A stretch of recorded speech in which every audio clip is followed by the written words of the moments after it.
Abra su Biblia en la epístola de Gálatas. Vamos al Nuevo Testamento.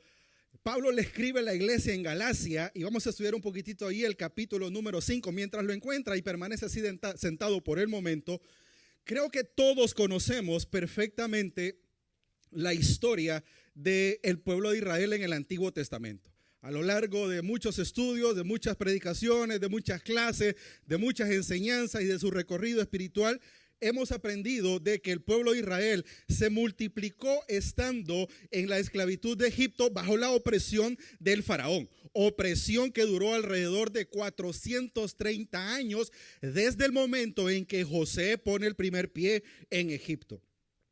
Luego de ese tiempo, luego de 430 años, Dios levanta a un libertador llamado Moisés. Dios le escoge a Moisés para que cumpla un propósito. Escuche bien esto, para que cumpla un propósito en cuanto a la liberación de ese pueblo.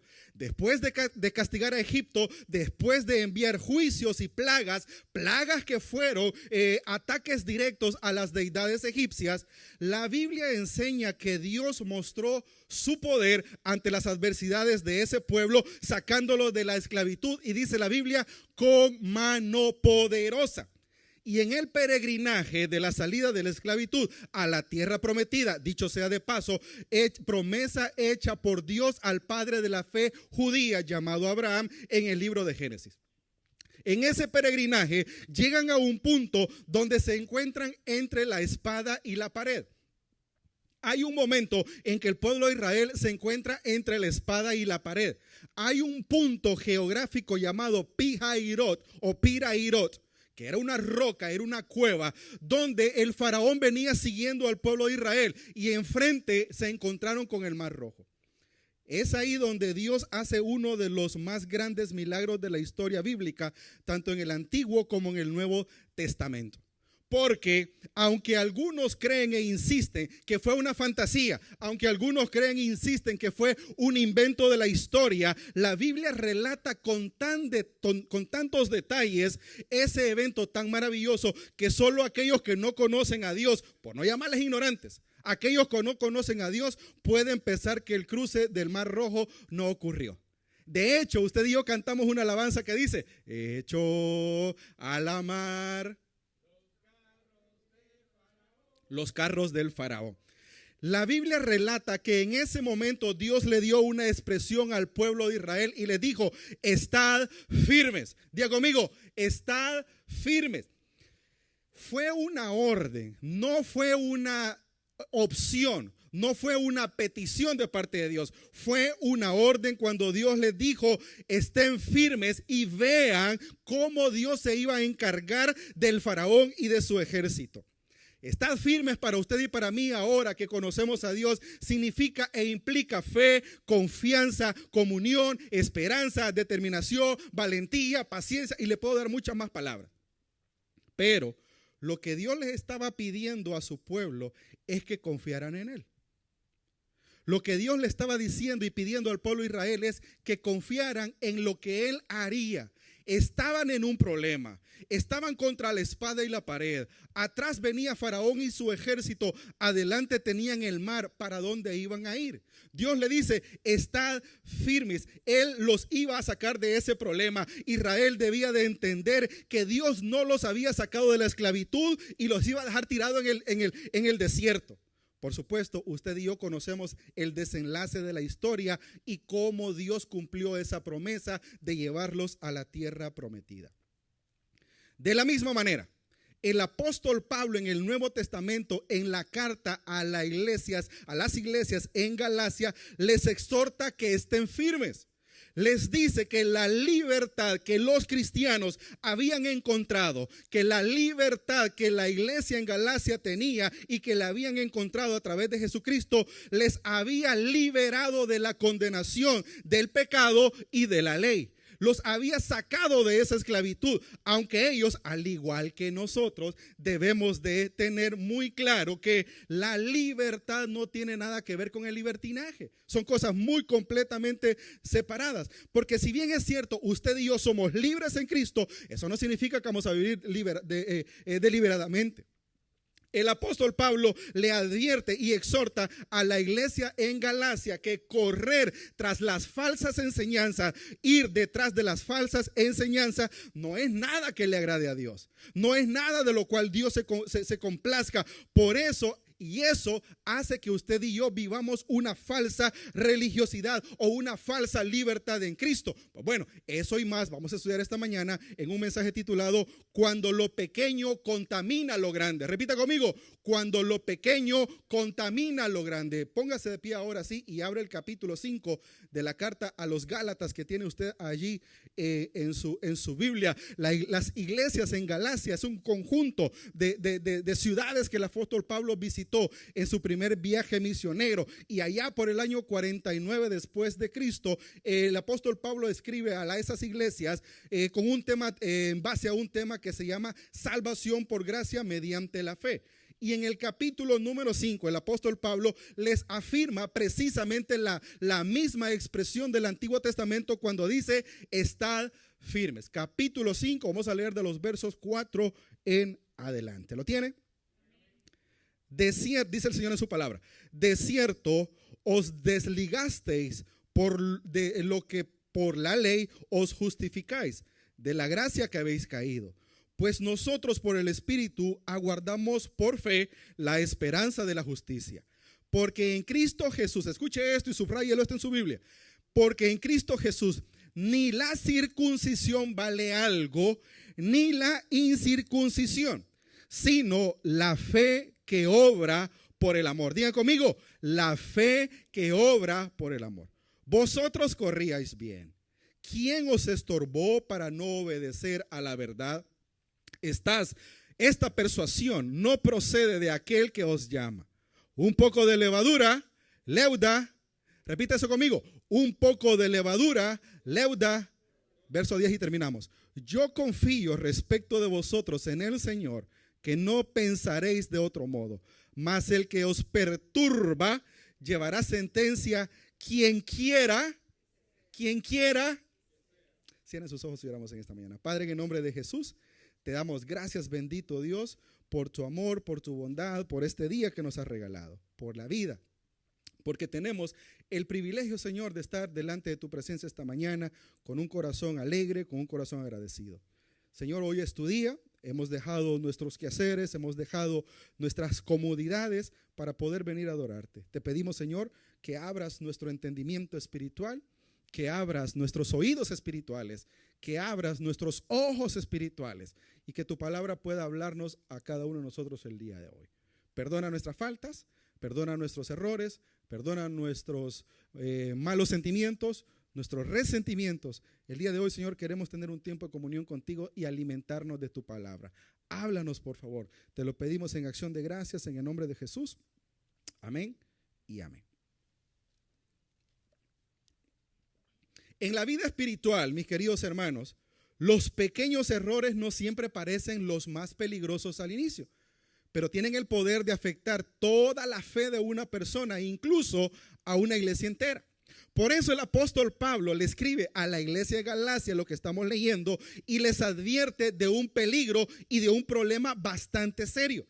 El problema era mezclar o la mezcla del evangelio de la gracia con la enseñanza del legalismo.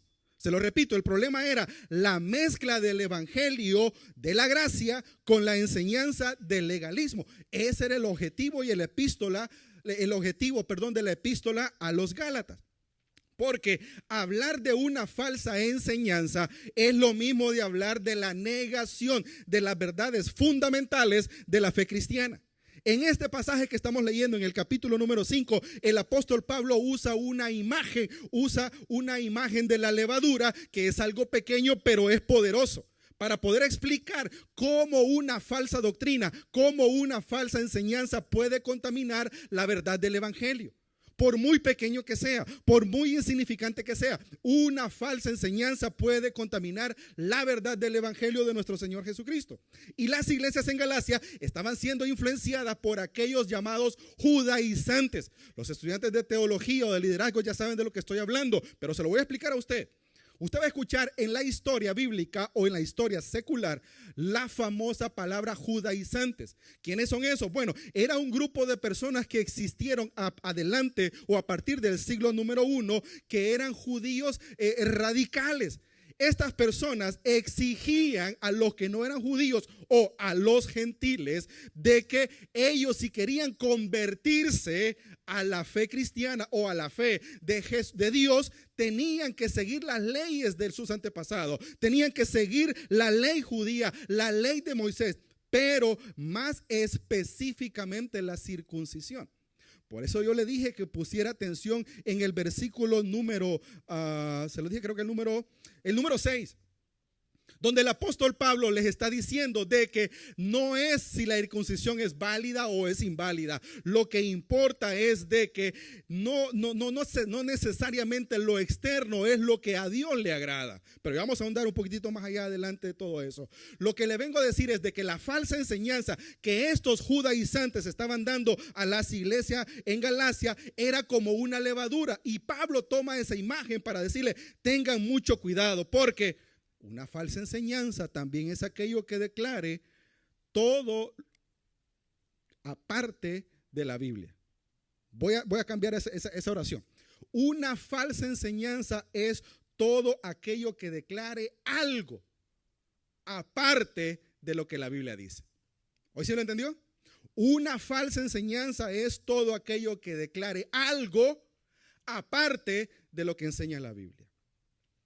Por eso, mis queridos hermanos, toda enseñanza cristiana debe de someterse a la verdad apostólica. ¿Cómo así? ¿Qué quiere decir eso? Cada vez que usted escuche a un maestro, cada vez que usted escuche a un predicador, cada vez que usted escuche un mensaje, usted debería de hacerse algunas preguntas básicas y sencillas como la siguiente. Lo que ese hombre o esa mujer está hablando es lo mismo que enseñó el Señor Jesús en el Nuevo Testamento. Lo que ese hombre o esa mujer está hablando es un mensaje respaldado con la Biblia. Lo que ese hombre o esa mujer está hablando toca mi corazón o solo toca mi intelecto. Lo que ese hombre o esa mujer está hablando, ¿lo puedo aplicar a mi vida cristiana o solo lo puedo aplicar a mi vida secular? Son preguntas básicas que usted se debe de hacer cada vez que usted escuche a un maestro, un predicador o a alguien que esté dando un mensaje. Preguntas como esa a usted y a mí nos van a enseñar a aprender a cuidarnos de cualquier falsa enseñanza. Tenemos que cuidarnos de cualquier enseñanza que diga que la palabra de Dios no es suficiente y que las iglesias necesitan como una reestructuración o necesitan un reajuste donde pueda contener conceptos de ciencia, conceptos de filosofía, conceptos de psicología, incluso algunas nuevas revelaciones con el fin de alcanzar madurez en Cristo. Mucho cuidado. Porque cuando usted escucha a personas hablar de esa manera en los púlpitos, están trastornando el mensaje cristocéntrico de la palabra de Dios. Porque el evangelio tiene que ser sencillo, las enseñanzas del evangelio tienen que ser prácticas. Las enseñanzas del evangelio tienen que ser sencillas, que lo entienda un niño de 5 años como un adulto de 80, 70 años. El mensaje del evangelio tiene que ser cristocéntrico. ¿Sabe por qué? Porque el centro de la vida del creyente, ¿quién es? Es Cristo. ¿Soy yo o está haciendo calor? ¿O es la menopausia?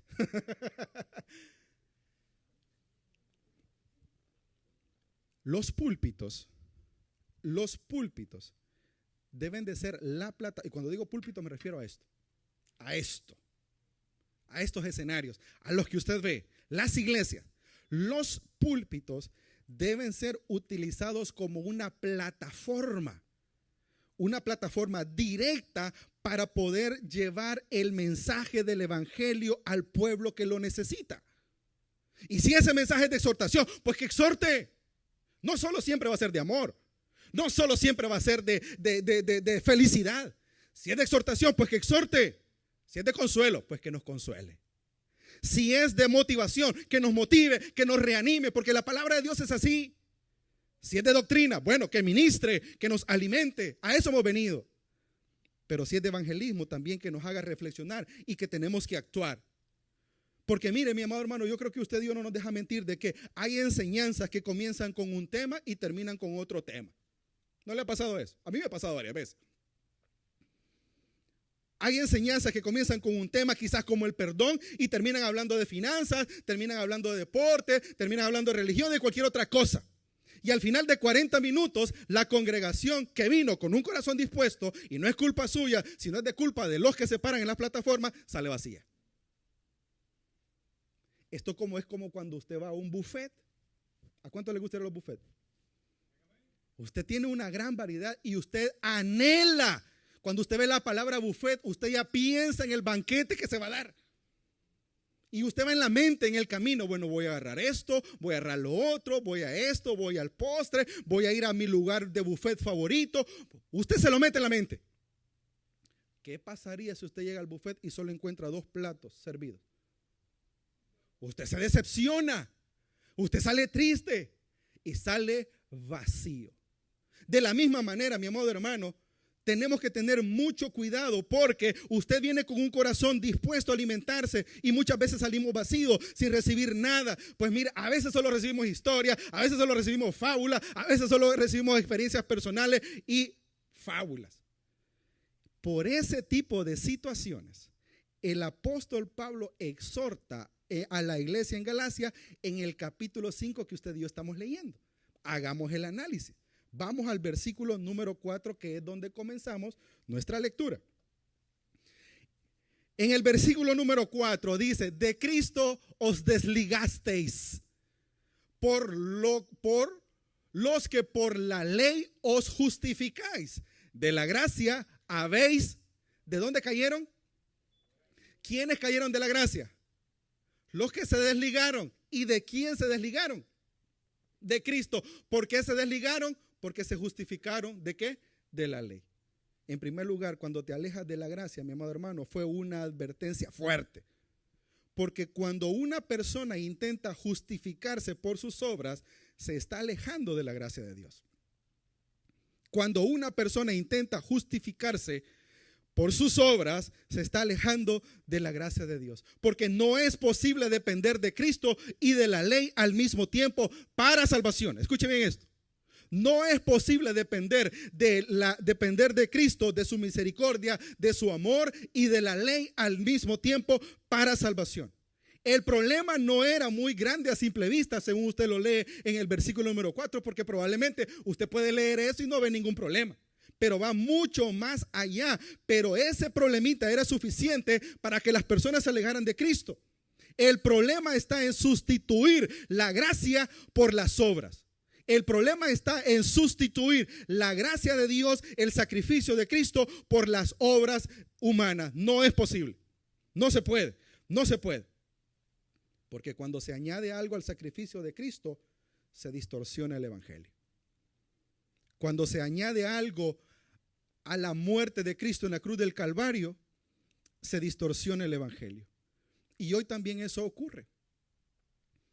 Cuando se confía más en los rituales religiosos, cuando se confía más en las organizaciones religiosas, cuando se confía más en las exigencias humanas, cuando se depende más de méritos humanos, cuando se depende más de conocimientos humanos, cuando se depende más de posesiones materiales, cuando se confía más en amistades, en contactos, cuando se confía más en que tengo que ganarme el favor de Dios.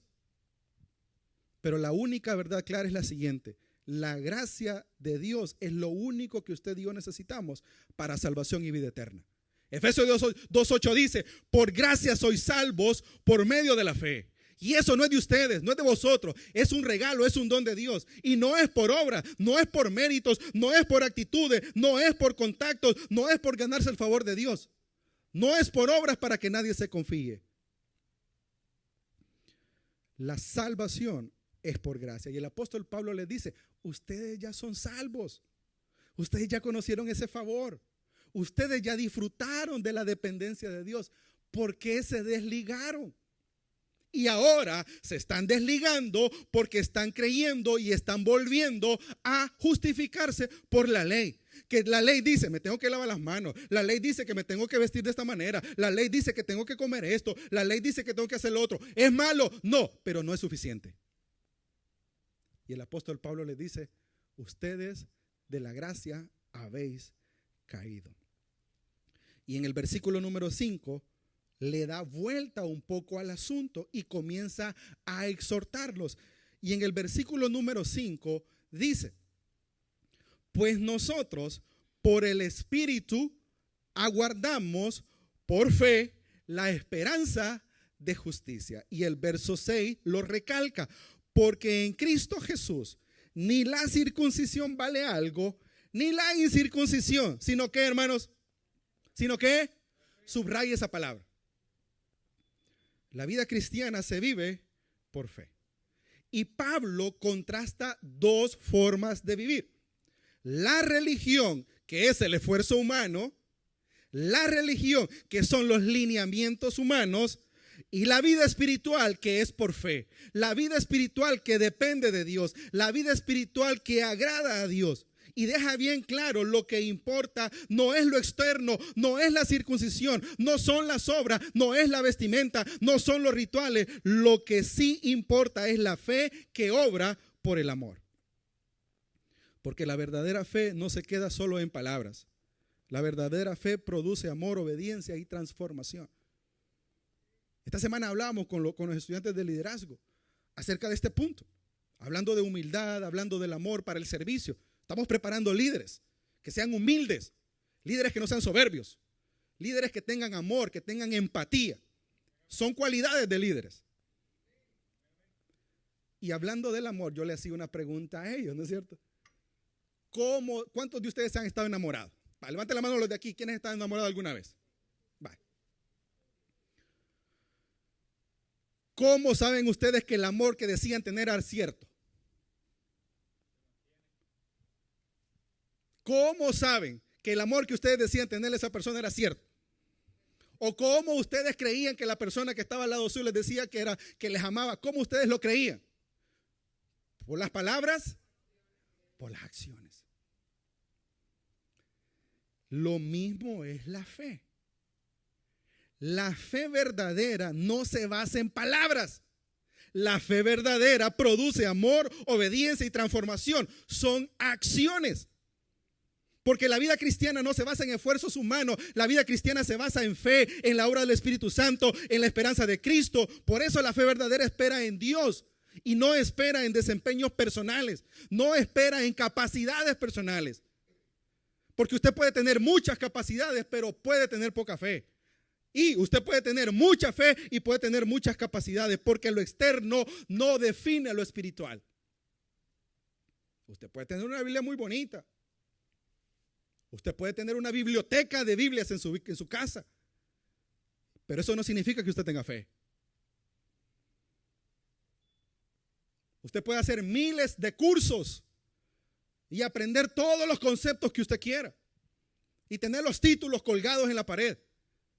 Pero eso no es garantía de que usted tenga fe. Lo externo no define lo espiritual. Lo que realmente importa es la fe que produce amor. Por eso el verbo amar toma énfasis y fuerza en la acción. Y la otra vez yo se lo decía, no sé si fue a ustedes, pero bueno, en algún momento. Si usted dice que ama a Dios, ¿cómo se lo demuestra? Porque si yo pregunto cuántos de ustedes aman a Dios, sin excepción alguna, todos levantan la mano. Digo yo. Pero la pregunta sería, ¿cuántos de ustedes se lo demuestran? Porque del diente al labio se pueden decir muchas cosas. Pero lo que vale es la acción, el accionar. Por eso que la fe que produce amor se demuestra. Porque un cristiano auténtico, sí es cierto, ama a Dios, pero también ama a los demás. ¿Cómo es posible que usted dice amar a Dios y no le habla a su prójimo? ¿Cómo es posible que usted se pare a cantar y grite y dance y aplauda y tiene resentimientos contra su prójimo?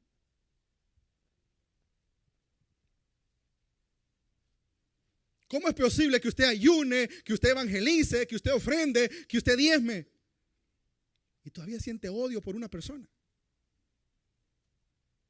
Porque un cristiano auténtico ama a Dios, pero un cristiano auténtico también ama a los demás, ama a su prójimo. Un cristiano auténtico sirve sin orgullo, sirve con humildad, sirve con una actitud que conecta. ¿Por qué? Porque la Biblia dice: el que quiera ser grande, que se ponga a servir.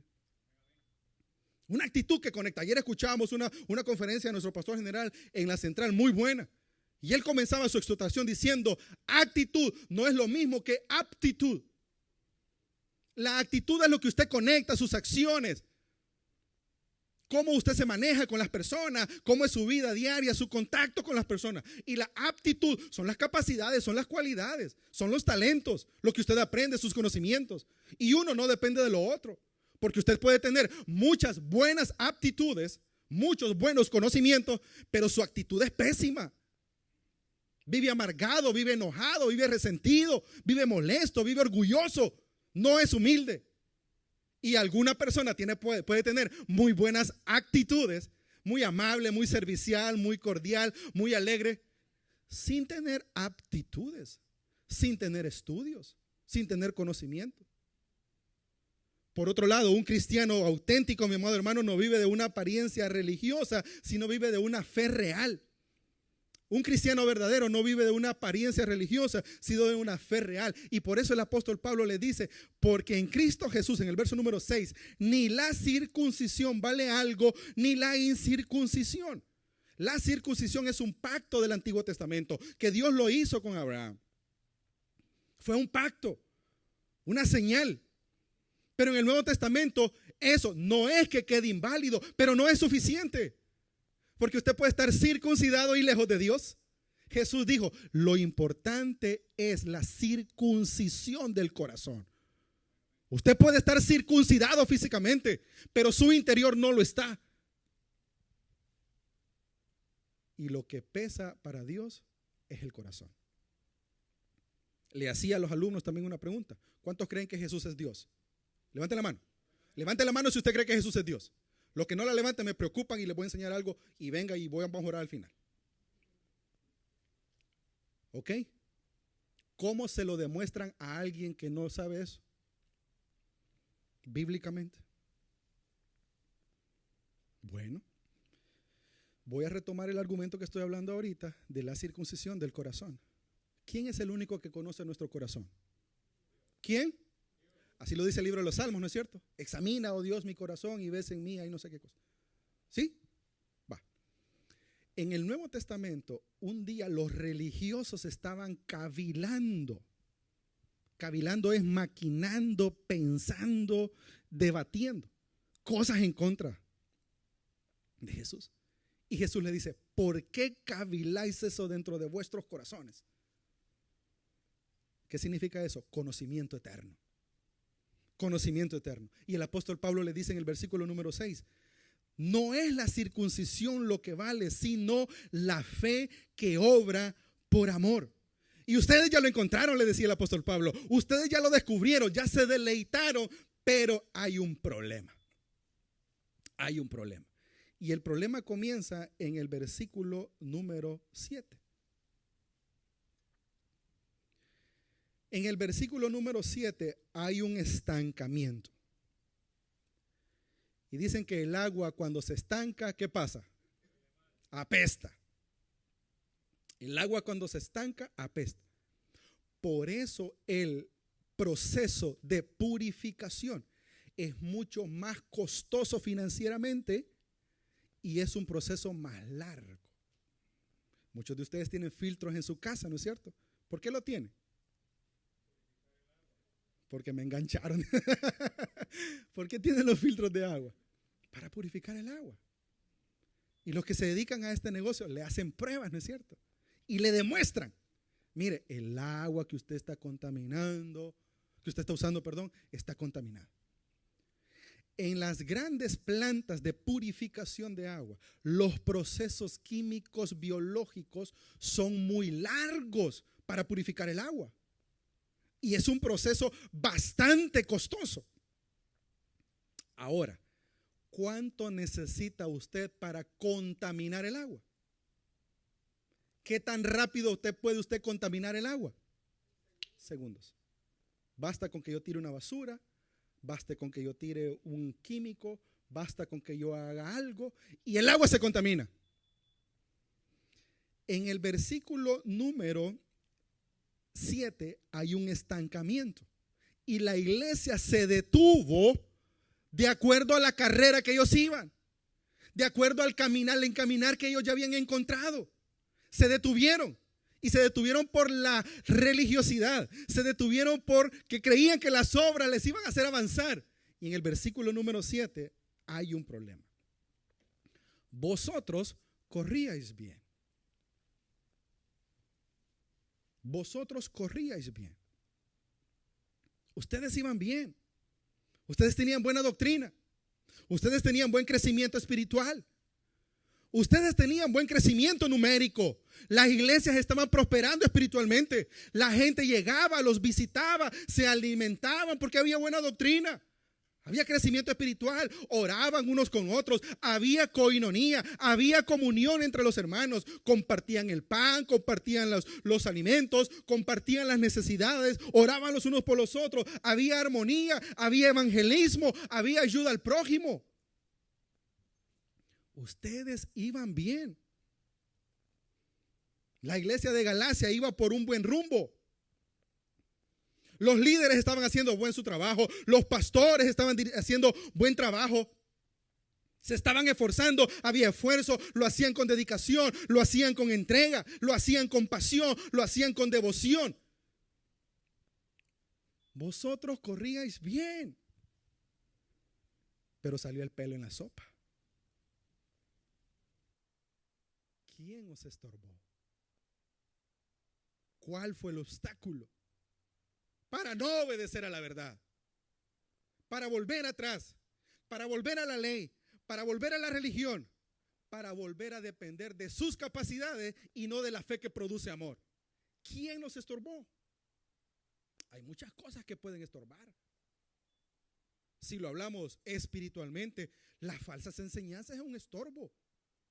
Si lo hablamos personalmente, las influencias que nosotros tenemos pueden ser un estorbo si son incorrectas, porque usted puede influenciar positiva o puede influenciar negativamente. El orgullo espiritual puede ser un estorbo, la falsa religiosidad, etcétera, etcétera. Por eso tenga mucho cuidado de lo que usted escucha. Yo siempre se lo digo, no todo lo que aparece en las redes sociales es cierto. Tenga mucho cuidado. Usted cree más lo que aparece en TikTok que lo que dice la Biblia. Es que alguien lo dijo. No, mi amado hermano. Tenga mucho cuidado. No todo es cierto. Como los filtros, tenga mucho cuidado. Usted ve la foto de alguien y cuando lo ve en persona dice, no, es que no es la misma persona. Es que en el contacto de WhatsApp está diferente y yo la veo en persona y está diferente. No todo lo que aparece en el aire es real. Lo cierto que lo único que sí es real es la Biblia que usted tiene en la mano. Eso jamás lo va a estorbar. Pero en la iglesia en Galacia sí había un problema, sí se habían estorbado. Y esto fue una grave advertencia que el Señor Jesucristo dio en una de sus enseñanzas, porque el estorbar a alguien es un grave error ante los ojos de Dios. Vaya por favor a Mateo capítulo 18. No pierda Gálatas porque ahorita volvemos. Mateo capítulo 18, vamos al verso número 6. Mateo capítulo 18, verso número 6. Y cualquiera que haga tropezar a alguno de estos pequeños que creen en mí, mejor le fuera que se colgase al cuello una piedra de molino de asno y que se le hundiese en lo profundo del mar.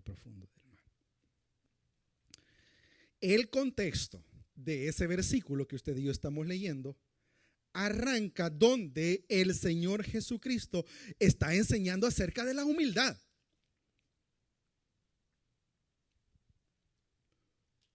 El Señor Jesucristo está enseñando acerca de la humildad. Humildad no es agachar la cabeza. Humildad no es quedarse callado. Humildad no es vestirse mal.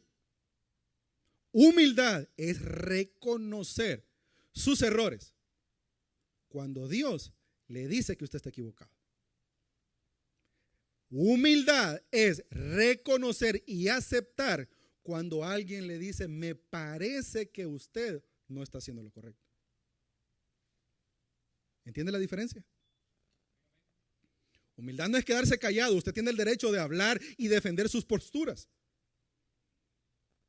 Jesús les está enseñando en el contexto acerca de la humildad, acerca del cuidado de los creyentes y la importancia, voy a ponerlo entre comillas, de esos pequeños en el reino de Dios. Antes de ese versículo que estamos leyendo y que usted tiene en la pantalla, antes de ese versículo, Jesús había colocado a un niño en medio de los discípulos para enseñarse que la grandeza en el reino de los cielos se encuentra en la humildad. Eso usted lo puede ver en los versículos del 1 al 5. Ahí lo leen en su casa. Les estaba poniendo al niño en medio para poderles enseñar que la grandeza del reino de Dios, del reino de los cielos, se encuentra en la humildad. Por eso cuando Jesús habla de esos pequeños o de estos pequeños, no solamente se refiere a los niños, no solamente se refiere a los infantes, sino también se refiere a aquellos creyentes humildes y sencillos que han puesto su fe en Él. A ese tipo de personas Jesús les dice, tengan mucho cuidado, porque cualquiera que haga tropezar a una persona que sea humilde y sencilla en su crecimiento espiritual, mejor le fuera que se colgase una piedra de asno y se aventara al mar. ¿Qué significa hacer tropezar? Como lo dice ahí. Esa es la pregunta. ¿Qué significa hacer tropezar? Bueno, la expresión tropezar proviene de una palabra griega muy bonita que si yo sé que usted se la dice, si yo se la digo, usted la relaciona con algo. La palabra griega es escandalizó. Esa es la palabra griega. De ahí proviene la palabra escándalo, pero el significado es colocar un obstáculo en el camino. El hermano Javi no me va a dejar mentir. A él le gusta mucho correr, ¿sí o no, maestro? Él corre. Y voy a retomar el versículo. Vosotros corríais bien. ¿Qué hace, hermano Javi, cuando usted ve un obstáculo en su carrera? Es quitarse. ¿Qué pasa, por ejemplo, si yo me encuentro al hermano Javi que va corriendo y de repente yo le tiro arena, arcilla en el camino? ¿Qué va a pasar con él? Pues probablemente se va a caer, lo más seguro. Si yo le tiro aceite, yo le pongo un obstáculo o algo, no sé. ¿Qué va a pasar? Se va a caer. Eso es la palabra griega escandalizó. Poner un obstáculo en el camino. Pero la idea espiritual es hacer caer en pecado a alguien, o desviarlo de la fe, o escandalizarse espiritualmente, influir negativamente para que alguien se aparte de Dios. Jesús les está diciendo, cualquiera de ustedes que haga desviar de la fe a estos pequeños, cualquiera de ustedes que haga caer en algún error a estos pequeños, cualquiera de ustedes que se escandalice o haga caer en escándalo espiritual a estos, cualquiera de ustedes que influencie negativamente a estos para que se aparten de Dios, mejor es que se amarren una piedra de molino y se avienten al mar. Jesús está advirtiendo contra cualquier conducta, enseñanza o influencia que lleve a un creyente a alejarse de Dios. Porque la piedra de molino era una roca enorme. Lo utilizaban los de las granjas, los agricultores, los que cosechaban para poder moler los granos. Eran las máquinas trituradoras de aquellos entonces. La idea era que había como una poceta o había un rodillo grande hecho de piedra también, donde había una piedra sobre esa piedra que medía aproximadamente 450, 500 libras. Esa piedra estaba sujetada a un soporte donde un animal hacía que rodase por todo el círculo del molino. Y por la parte de abajo había un depósito que cuando el grano se iba moliendo, lo bueno caía y la cáscara quedaba arriba, o lo malo quedaba arriba. Esa piedra que pesa aproximadamente 450, 500 libras, Jesús le dice, ponétela en el cuello y aventate al mar. Agarrala y aventate al mar. No es que Jesús está promoviendo un castigo físico y la muerte, no, sino que para él está demostrando que el juicio de Dios sobre alguien que desvíe a alguien de la fe es grave. Por eso, mi amado hermano, usted y yo tenemos que tener mucho cuidado de la manera como nosotros influenciamos espiritualmente a otros. Por eso tenemos que tener mucho cuidado con las palabras que nosotros le damos a otros. Porque yo le decía a alguien una vez, muchas veces lo que nosotros decimos, la gente lo toma como ley y lo hace. Si usted le dice, no, mire, sálgase de la casa, la gente se sale. Y después dice, no, es que el hermano me dijo. Tenga mucho cuidado de la forma como nosotros influenciamos, porque puede ser positiva o negativamente. Y si lo hacemos negativamente, hay un castigo divino. Ahora, teniendo el concepto claro de lo que el Señor Jesucristo está enseñando, ahora usted y yo podemos ver la gravedad de la exhortación del apóstol Pablo a la iglesia en Galacia. Regresemos por favor a Gálatas, capítulo 5.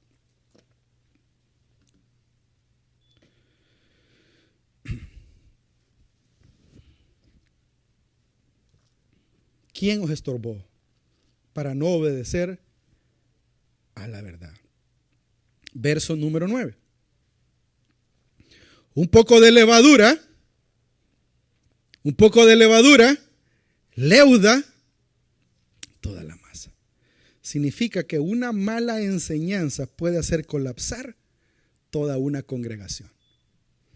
La palabra levadura en la Biblia tiene un significado muy bonito y bastante profundo, que va mucho más allá del uso culinario de la levadura. ¿Para qué sirve la levadura, hermanos o hermanas que cocinan? ¿Para qué? ¿Para que crezca? ¿Para qué más sirve la levadura?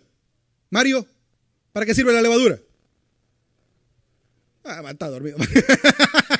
La masa. Para que crezca la masa. ¿Para qué más sirve la levadura?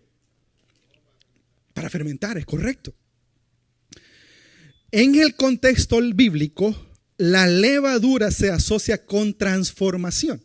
Ustedes lo dijeron. La masa crece, se transforma si usted le agrega levadura. Un producto o algún alimento se fermenta si usted le agrega levadura. Se asocia con la transformación, el cambio y en muchos casos con corrupción y pecado. En el Antiguo Testamento hay una ley, hay una ordenanza en el libro de los Hechos, capítulo número 12, cuando el Señor Jesús le ordena a los israelitas a que tienen que eliminar toda la levadura de sus hogares durante una fiesta llamada la fiesta de los panes sin levadura. En este acto simbólico simbolizaba la necesidad de purificarse y separarse de la maldad. Esa era la fiesta o el significado de la fiesta de los panes sin levadura. Purificarse, separarse de la maldad. La levadura en ese contexto representa un pecado que puede contaminar una persona, que puede contaminar una congregación, que puede contaminar un grupo. Y quizás de ahí que quienes llevan la mayor carga somos aquellos responsables de la enseñanza en las congregaciones. A los alumnos. De ahí quizás que creo yo somos los más responsables de llevar esa carga, porque nosotros vamos a ser los primeros en darle cuenta a Dios de lo que le enseñamos a ustedes. Escuchen bien esto. Ustedes no tienen la culpa de lo que aprenden, de lo que se enseña. Claro, es su responsabilidad ir y corroborar, que es correcto. Pero quien tiene mayor responsabilidad y quienes daremos cuenta en las enseñanzas, en las predicaciones, somos nosotros. Porque en algunas, voy a subrayarlo en comillas, en algunas ocasiones nosotros le agregamos levadura a las enseñanzas. Nosotros le agregamos levadura y modificamos el mensaje cristocéntrico de Dios. La palabra de Dios es intrínseca. La palabra de Dios no necesita que nadie le ayude, se sostiene sola. No necesita agentes externos como la levadura para poder demostrar algo. Si bien es cierto, la levadura es pequeña, pero su efecto es total. ¿Qué significa eso? Que un pequeño error doctrinal puede afectarle su fe. Un pequeño error doctrinal puede hacerlo caer a usted. Una pequeña mentira puede contaminar una verdad. Una mala influencia puede cambiar una dirección correcta. Un poco de levadura leuda toda la masa. Y el apóstol Pablo le dice, tengan mucho cuidado. Aterricemos porque se nos acabó el tiempo. Esa frase es una metáfora que advierte sobre cómo una pequeña cantidad de un error o una influencia negativa nos puede corromper a un grupo grande, a un sistema, a una organización, a una iglesia. En el contexto de Gálatas, Pablo usa esa imagen para advertirle a la iglesia sobre la influencia de los falsos maestros, porque los hay. Esos falsos maestros estaban promoviendo que la circuncisión era necesaria para la salvación, además de la fe en Cristo. Levadura en la Biblia se simboliza como corrupción, pecado o influencia negativa. Esta mañana, Dios nos ha advertido acerca de que la fe que no produce amor está basada en aptitudes humanas. Pero la fe que produce amor está basada en actitudes cristianas. En esta mañana, mi amado hermano, el apóstol Pablo nos advierte cómo sobre una pequeña cantidad o una pequeña falsedad o un error puede ser un impacto grande. Pero hay algo muy bonito en todo esto. El Señor Jesús en el Sermón del Monte dijo, vosotros sois la luz del mundo. Vosotros sois la sal de la tierra. Vosotros han encontrado la libertad del pecado. Vosotros habéis sido libres de la ley del pecado. Vosotros sois la luz del mundo. Y la luz no se pone debajo de la mesa. La luz no se pone debajo de la cama. La luz no se tapa. La luz se pone encima para que alumbre a los demás. Usted, mi amado hermano, es la luz del mundo. Usted es el encargado de influenciar a otros positivamente en el camino correcto de Dios. A sus hijos, a sus seres queridos, a sus familiares. Usted es el responsable. Dios lo escogió a usted. Dios vio características, cualidades, actitudes y aptitudes en usted para poder iluminar a otros. Es cierto, el cristianismo es una carrera. Vamos a encontrar obstáculos, por supuesto que sí, pero que no se le olvide que usted no está solo. La presencia del Espíritu Santo en la vida suya es realidad. Y Dios está con nosotros hasta el fin del mundo. Que Dios bendiga su palabra. Vamos a orar en esta mañana. Gloria al Señor. Padre, en el nombre de Jesús, te damos gracias, bendito Dios, por tu palabra. Te damos gracias, Señor, por tu palabra que el día de hoy nos ha exhortado, nos ha animado, nos ha transformado y nos ha enseñado, Señor, de que debemos de tener mucho cuidado, Señor, con lo que escuchamos, con lo que oímos y con lo que vemos. Porque hemos sido libres, Señor, del pecado. Hemos sido transformados, Señor, por la sangre poderosa de Cristo. Y ahora somos nuevas criaturas. Gracias por tu palabra, Señor, que lo aprendido el día de hoy quede guardado en nuestros corazones. Que lo aprendido esta mañana podamos disfrutarlo y deleitarlo, Señor, y ponerlo en práctica por sobre todas las cosas. Ayúdanos, Señor, a demostrar la fe con las acciones. Que ese amor que tienes para con nosotros, Señor, sea real. Que tu amor y tu bondad, Señor, se manifieste a otras personas a través de nuestras acciones, de nuestra manera de comportarnos. Ahora, Señor, te suplicamos por aquellos que por primera vez han escuchado tu palabra, ya sea acá en el templo o a través de las plataformas digitales. Mi querido hermano y amigo, si usted el día de hoy ha reconocido de que sus obras no son suficientes para alcanzar salvación y vida eterna, de que su manera de comportarse no es suficiente, y quiere entregarle su vida a Jesús, yo le invito a que ahí donde usted está pueda orar de la siguiente manera y hágalo de fe. Hágalo con fe y con todo su corazón. Señor Jesús, el día de hoy yo te recibo como mi único y suficiente Salvador personal. Señor, creo que eres Dios, que moriste en la cruz del Calvario y que resucitaste de entre los muertos. Me arrepiento, Señor, soy pecador. Perdóname. Salva mi alma el día de hoy. Te suplico que escribas mi nombre en el libro de la vida del Cordero y que podamos, Señor, disfrutar de tu presencia hasta que tú vengas. Gracias, Señor, por tu amor y tu bondad el día de hoy. Gracias por tu paz, por tu tranquilidad y porque nos has permitido adorarte. Nos has permitido, Señor, alabarte. Y ahora, despídenos en paz. Llévanos con bien a nuestros hogares. Te lo pedimos en el nombre de Jesús. Amén.